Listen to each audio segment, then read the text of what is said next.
Good evening, you're now with me, Handy Gui for TVS Nightline, and here are the headlines for tonight. Sarawak government aims to become a major global player in agro-food production. Ibu Pertiwi flag set to soar in 2024 countdown.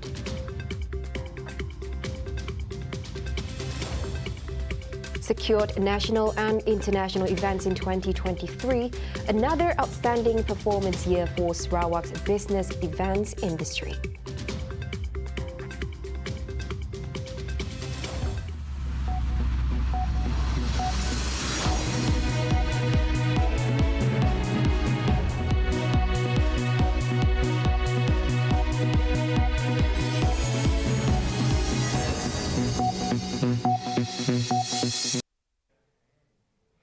Sarawak is strategically focusing on developing the pineapple industry to position itself as a major global player in agro-food production.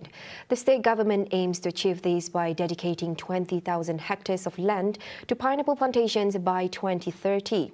Sarawak Premier Datuk Tertinggi Tan Sri Rahman Johari Tun Openg emphasised that the production will target various segments, including fresh consumption and the creation of downstream pineapple-based products intended for export markets. And this initiative reflects a comprehensive strategy to harness the economic potential of pineapple cultivation, contributing to the state's prominence in the global agri-food industry. AMBANG Johari Tech speech was read by Deputy Minister for Food Industry, Commodities and Regional Development, Datuk Dr. Abdul Rahman Ismail, when officiating the Sarawak Pineapple Industry Seminar 2023 today. Menjelang penghujung 2025, Sarawak disasarkan untuk mencapai pertambahan kawasan seluas 1,200 hektar dan peningkatan pendapatan pengusaha nanas meningkat kepada RM8,000 Malaysia sebulan. Ini turut mensasarkan peningkatan produktiviti pengeluaran tanaman daripada 40 tan metrik kepada 50 tan metrik sehektar. Since the establishment of Malaysian Pineapple Industry Board in 2010, approximately 3,000 hectares of land in Sarawak have been developed for pineapple cultivation through various programs. He further added that the effort has been fruitful and should be continued and intensified with the cooperation and involvement of other relevant agriculture agencies, as it has proven to currently raise the socio-economic standards of individuals involved in the pineapple industry to 5,000 ringgit per month. Moreover, this aligns with Sarawak's post-COVID-19 development strategy, PCDS, which identifies the commercial agriculture sector as one of the 6 growth drivers.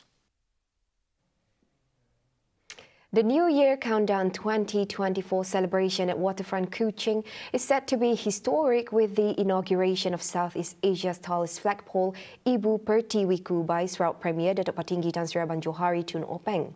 Minister of Tourism, Creative Industry and Performing Arts, Datuk Sri Abdul Karim Rahman Hamzah, highlighted that the event will feature day-long special performances, culminating in a grand celebration at midnight.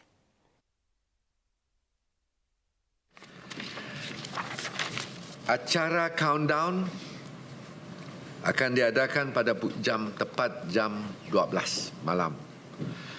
Countdown akan disusuli lepas itu dengan persembahan bunga api. Saya difahamkan lebih kurang 12 minit, 15 minit firework display akan diadakan. It will be very, very nice. But just before the countdown, akan dirasmikan tiang bendera. Ada caranya pun juga dengan lighting dan sebagainya untuk perasmian tiang bendera. So that makes that night to be very, very significant. He said this at a press conference on the Countdown 2024 event at Baitul Makmur on Wednesday. Antara banyak aktiviti-aktiviti yang akan diadakan bermula daripada pagi 31. Antara yang menarik, acara-acara yang akan diadakan pada tarikh tersebut adalah senam robik, senam kenyalang, fiesta karaoke rakyat, pameran dan demonstrasi seni visual, persembahan gendang Melayu, persembahan tradisional, peserta kelas bimbingan Majlis Seni Sarawak, persembahan Yayasan Perpaduan, persembahan Simfoni Orkestra Sarawak Junior. Semuanya akan bermula daripada pagi 31 sampai ke pukul 6 petang. Abdul Karim expresses hope for the smooth execution of the Countdown to 2024 event. Theme, Let's Celebrate Together, and wishes for everyone to enjoy the night. He advises the public to plan their journeys carefully to avoid any potential road congestion during the festivities. Sarawak's business events industry has recorded yet another outstanding performance year, closing at 95 secured national and international events in 2023. Business Events Sarawak, BE Sarawak, said the events contributed an estimated total economic impact of 346.5 million ringgit, which is 139% above the target. In a statement, B Sarawak said that from 2024 until 2028, Sarawak is set to welcome over 42,000 delegates with an estimated direct delegate expenditure of 188.3 million ringgit and fetching a tax revenue of 20.8 million ringgit. Meanwhile, for hosted events, Sarawak hosted a total of 107 business events, a 7% increase compared to 2022. It said the total economic impact of these events stood at 372 million ringgit, with over 45,000 delegates contributing 202.2 million ringgit to the economy, generating a 22.3 million ringgit in tax revenue for Sarawak. The statement was issued in conjunction with the B Sarawak Board of Directors Appreciation Dinner, which was attended by Sarawak Tourism, Creative Industry and Performing Arts Minister Datuk Seri Abdul Karim Rahman Hamzah.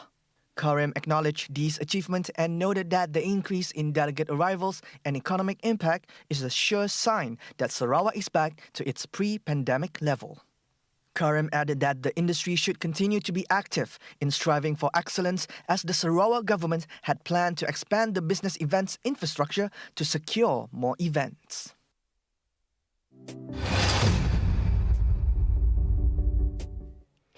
Following yesterday's cabinet reshuffle, the appointment of Dato Sri Fadilah Yusof as the Minister of Energy Transition and Public Utilities is seen as a significant move to bolster Sarawak's efforts in the energy transition agenda. Minister of Tourism, Creative Industry and Performing Arts Sarawak, Dato Sri Abdul Karim Rahman Hamzah, noted that the selection of a Sarawakian to lead the new ministry is a recognition for the state. Sarawak is acknowledged to be at the forefront of implementing the energy transition agenda compared to other states, underscoring the strategic importance of this ministerial appointment in advancing the region's sustainable energy initiatives. Termasuk timbalan Perdana Menteri Yang Amat Berhormat Fadilah Yusof, di mana sebelum ini beliau menjaga peladangan dan sebagainya. Tapi kali ini probably memandangkan Perdana Menteri melihat Sarawak begitu jauh ke hadapan berkenaan dengan tenaga, energi. Jadi dia create that kementerian portfolio. Datuk Seri Fadilah jaga berkenaan dengan energi. Memang tepatlah kerana yang saya tahu apa-apa yang kita bincang dengan Kerajaan Pusat pada masa ini berkenaan dengan pengembalian hak-hak negeri. Banyaknya pengurusikan oleh Yang Amat Berhormat Fadilah. The appointment of Deputy Prime Minister Dato Sri Fadilah Yusof to lead the Ministry of Energy Transition and Public Utilities is seen as a well-timed decision. Sarawak's Minister of Women, Childhood and Community Wellbeing Development, Dato Sri Fatima Abdullah, said this choice is justified by Fadilah's profound understanding of the field, particularly given Sarawak's leadership in energy transition. She underscores the importance of recognizing Sarawak's strides in the green sector, emphasizing that federal government appointments like these acknowledge and validate the state's achievements in sustainable development, especially under the leadership of the Sarawak Premier Datuk Petinggi Tan Sri Abang Johari Tun Openg, a pioneer in the green energy sector. Fatimah also expressed support for Fadilah's appointment as the minister responsible for the affairs of Sabah and Sarawak, as he will safeguard the state's interests as outlined in the Malaysia Agreement 1963. Fatimah highlighted that Fadilah's understanding is crucial when the federal government enacts related laws, as they required consideration for Sarawak's interests. The Ministry of Energy Transition and Public Utilities is a new ministry split from the Ministry of Natural Resources, Environment and Climate Change, and RECC. Technological advancement is neither a threat nor an erasure to Sarawak's rich cultural heritage. Used correctly, it can be a powerful tool in preserving and celebrating one's culture and identity. Deputy Minister of Tourism, Creative Industry and Performing Arts Sarawak, Datuk Snodan Lawan said, the people should embrace innovation while still respecting tradition through technological convergence. Today, we find ourselves at the intersection of this tradition and cutting-edge technology as we embark on a journey to explore the dynamic fusion of robotic heritage and creativity. Sarawak, with its rich cultural tapestry and forward-thinking spirit, provide the perfect backdrop for this unique convergence. Snowden was speaking at the opening of the Robo Heritage, Bridging Art, Culture and Innovation in Sarawak event at University of Technology Sarawak, UTS, on Wednesday. He added the event acts as the bridge between the past and the present and highlights the importance of utilizing technology as a tool to protect and promote cultural traditions for future generations. Organised by Sarawak Digital Media E-Platform Association in collaboration with DJI Drone Kaki Sarawak and UTS, the event was supported by the Ministry of Tourism, Creative Industry and Performing Arts Sarawak. A total of 22 operators of traditional riverboats known as Perahu Tambang or Penambang are actively participating in a facelift project initiated by the state government. Sarawak's Transportation Minister Datuk Sri Lee Kim Shin stated that the project, organised by All Kuching Smart Heritage, is designed to impart a fresh and culturally rich appearance to the boats, and this initiative aims to contribute significantly to the enhancement of the state's tourism industry. Kim Shin's text of speech was read by Deputy Minister for Transport, Marine and Riverine, Dato' Henry Jinap, during the River Safety and Cleanliness campaign, along with the equipment presentation ceremony for project participants on Wednesday. He said the Penambang is no longer considered a short river crossing transportation, but has become a mode of transportation for tourists cruising along the Sarawak River. Melalui projek facelift Perahu Tambang, Kerajaan Sarawak, perahu tambang yang masih beroperasi diberi satu wajah dan hala tuju yang baru. Hari ini kita menyampaikan berbagai bantuan seperti safety, lesen, jaket dan lain-lain. Okay. Dan dengan menggunakan motif-motif etnik kaum di Sarawak serta pemasangan lampu menggunakan kuasa solar, ianya telah menjadi daya tarikan kepada para pengunjung di tebingan Sungai Sarawak. The second phase project, with a total expenditure of 710,000 ringgit, covers the licensing process, river transport permit, insurance and safety equipment. For the record, the first phase of Penambang Facelift project was first implemented in 2019. Coming up next, Paxlovid antiviral drug still effective to treat COVID-19. And in world news, Donald Tusk sworn in as Poland's new Prime Minister. On the TVS Nightline, stay tuned.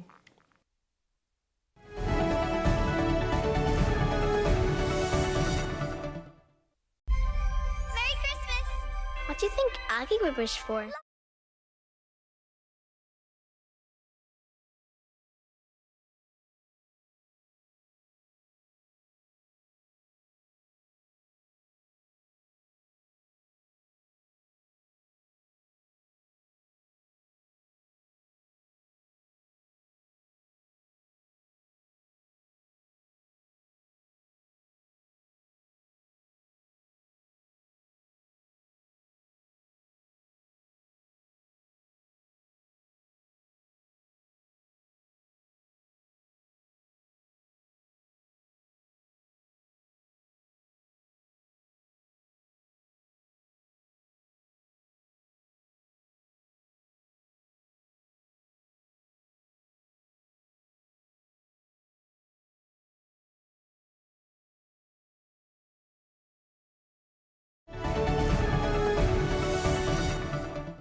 Thank you for staying with us. Now, mental health and integrity are priorities for officers, members and public servants in providing the best service to the community. Therefore, Kuching District Police Chief Assistant Commissioner of Police Ashmon Baja said the inaugural Integrity and Mental Health Awareness Program in the Kuching District serves as a continuous effort to enhance the performance of the police. Kesihatan mental adalah penting. Ramai agensi, sama ada agensi kerajaan, GLC ataupun mana-mana organisasi telah mengurak langkah dalam isu ini. Dan PDRM, kita pun bersama-sama, kita telah memutuskan benda ini di peringkat Buki Aman bahawa kita memang bersama-sama dengan kerajaan untuk memastikan kesihatan mental itu dapat dimartabatkan. Intervensi sedemikian rupa adalah penting untuk memastikan segenap lapisan masyarakat yang kita memberikan perkhidmatan tidak terkesan dengan kaedah perkhidmatan yang kita berikan disebabkan kita tiada mental yang baik. He said this in his speech when officiating the closing ceremony of the Mental Health and Integrity Awareness Program 2023 Kuching District Police level earlier today. The inaugural program was joined by 100 participants from the Kuching District Police and was conducted by officers recognized as experts by external agencies. Ashmon added that this crucial program will be held regularly and, if necessary, will be implemented as frequently as possible.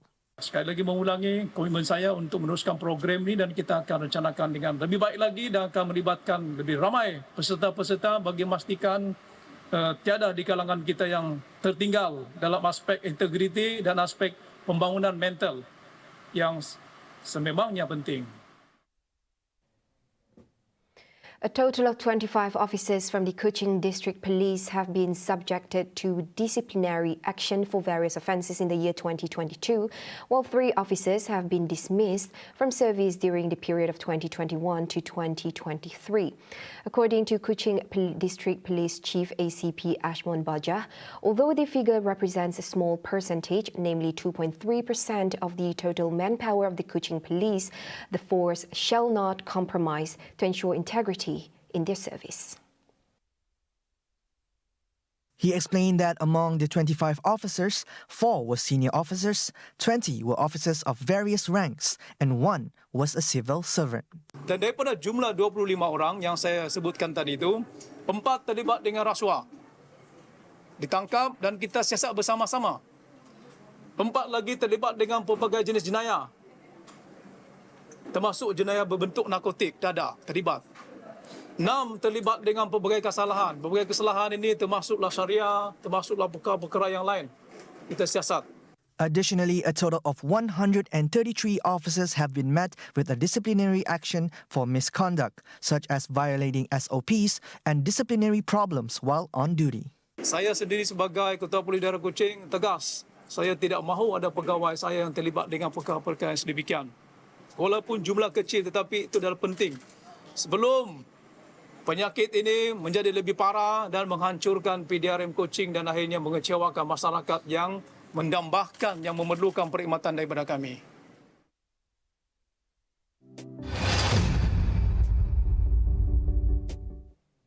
The Department of Community Communications, JCOM, which was previously under the Prime Minister's department, has now been placed under the Communications Ministry. Its Minister, Fahmi Fadzil, who is also the government spokesman, said the decision to place JCOM under his ministry was decided at the cabinet meeting chaired by Prime Minister Datuk Seri Anwar Ibrahim today. Ada satu agensi yang telah dibawa masuk ke dalam Kementerian Komunikasi, iaitu JCOM.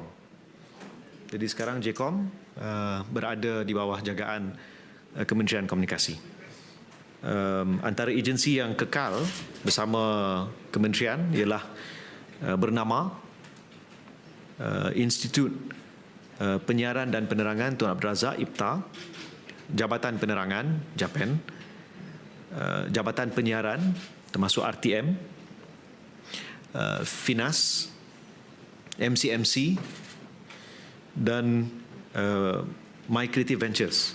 He told this to reporters during a press conference at his office in Putrajaya on Wednesday. At the same time, Fahmi announced that other agencies such as the Malaysia Digital Economy Corporation, AMBANG, the Personal Data Protection Department, and Mainik Berhad have been transferred to the Ministry of Digital under the leadership of Gobind Singh Dio. However, he disclosed the status of Digital National Berhad, DNB, responsible in rolling out the 5G infrastructure in Malaysia remains unknown, pending the decision from the government.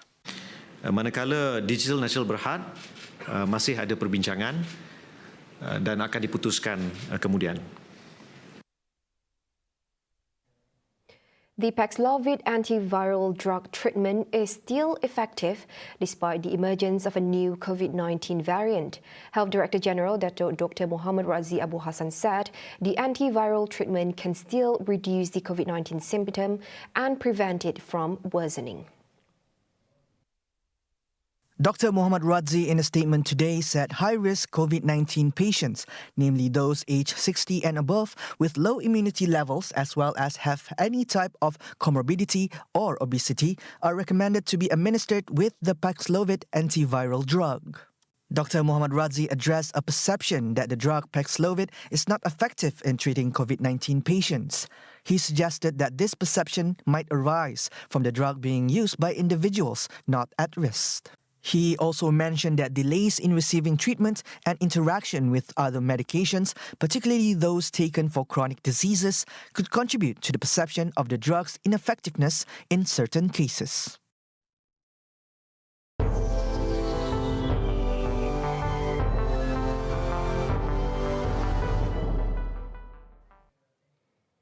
Indonesia's three presidential hopefuls engaged in the nation's inaugural election debate on Tuesday, addressing crucial issues. This debate marked the first of 5 televised sessions leading up to the February elections, focusing on topics such as law, governance, human rights, and the increasing challenge of corruption in the world's third largest democracy. This part over a recent court ruling that changed the age requirements for candidates, effectively paving the way for President Joko Widodo's 36-year-old son, Gibran Rakabuming, to be named as the vice presidential candidate of Defence Minister Prabowo Subianto, the frontrunner. Satu orang milenial bisa menjadi calon wakil presiden. Tetapi ada ribuan milenial, generasi Z, yang peduli pada anak-anak bangsa, yang peduli pada mereka yang termarginalkan. Ketika mereka mengungkapkan pendapat, ketika mereka mengkritik pemerintah, justru mereka sering dihadapi dengan kekerasan, dihadapi dengan benturan, dan bahkan gas air mata. Apakah kondisi ini akan dibiarkan? Tidak. The former governor expressed concern about declining trust in the country's democracy, citing a shrinking space for free speech and political opposition. The October court ruling raised fears of democratic regressions, with worries about a potential return to nepotism and patronage politics, reminiscent of a decades-long rule of a former President Suharto, who was ousted from power in 1998. In a statement, Prabowo appeared to allude to possible judicial interference, telling his fellow candidate, former Central Java Governor Ganjar Pranowo, quote, "We are no longer children. The public is smart. The public knows Ganjar. We know the process, who did the intervention. But the point is, we need to enforce the constitution." Prabowo, a former Special Forces commander and ex-son-in-law of Suharto, has secured a commanding lead, with several recent surveys showing he is 20 points ahead of his two opponents. Wrapping up the Nightline, Poland's president on Wednesday swore in Donald Tusk as the new pro-EU prime minister, putting an end to 8 years of right-wing populist rule. The ministers of the new administration were successively sworn in by the conservative head of state, who is allied with the previous government of the Law and Justice PIS party. Tusk, who previously served as prime minister from 2007 to 2014, has pledged to restore Poland's position in the European Union after rule of law infringements strained Warsaw ties with Brussels. The former European Council president has also said that help for the war-torn Ukraine would be a priority of his government. Tusk's cabinet includes Radoslav Sikorski as foreign minister, a job he has held in the past, as well as former ombudsman Adam Bodnar as justice minister. The PIS won the most seats in October's general election, but failed to find a viable coalition partners and secure backing for the minority government on Monday. While Tusk's Civic Coalition came second in the ballot, it forged an alliance with two smaller pro-EU opposition political groups, the Third Way and Left, with enough votes to oust PIS from power. The new government will likely face daily battles with PIS lawmakers. The party still has allies in the presidency, the central bank and the Supreme Court, as well as in several important judicial and financial state institutions. Polish President Andrzej Duda, whose term ends in 2025, could use blocking tactics between now and then to veto legislation. See the world closer with TVS as we bring you the latest news updates both locally and internationally. For more headlines anytime, anywhere, just head on to our official website at tvstv.my or follow us on our social media platforms. And that's all the updates for TVS Nightline. I'm Hendigri. Thank you for watching. Have a good night.